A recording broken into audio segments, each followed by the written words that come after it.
Things to notice about deviancy is the way that it's not the same for everybody. So what we look at is that deviancy, which is appearance or behavior that violates the norms, the first thing you have to notice is like, when is that deviancy being noticed? Like, you can do something and nobody sees you do it, or do we see you do it? It doesn't mean that you're free of deviancy just because someone didn't see you, but we do need to see it in order for sanctions to apply. So the first distinction of deviancy is whether it's noticed or whether it's not noticed. And this is interesting because if for something to be noticed, you have to be paying attention to see it. And so what we tend to do in the social structure is that we're already paying attention to who it is that we look towards. A really good example of this was the lawsuit against the New Jersey state troopers for racial profiling.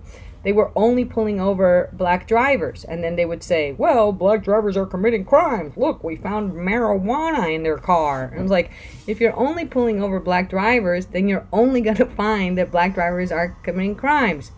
The lawsuit, which was on racial profiling, said the state troopers couldn't do that anymore. So they were pulling over like every 1 in 10 drivers. And sure enough, when they were finding who had marijuana in their car, it turned out to be people of all different races.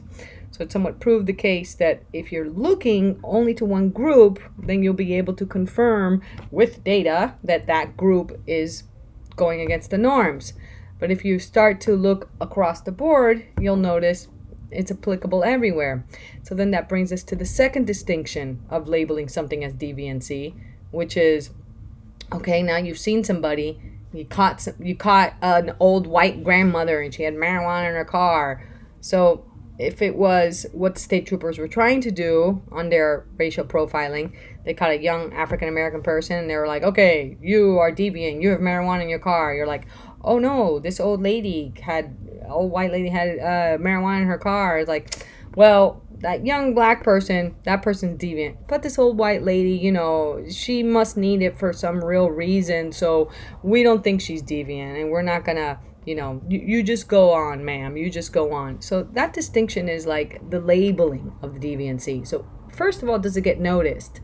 And then second of all, when it's noticed, who do you say, oh, okay, you did something wrong, so you're a deviant, and you did the same thing wrong, but you're not a deviant. And so another example of this would be after Hurricane Katrina in New Orleans, the news would put pictures of black families going into like a bodega to get supplies, like just water to drink or food to eat, and it would call them looters.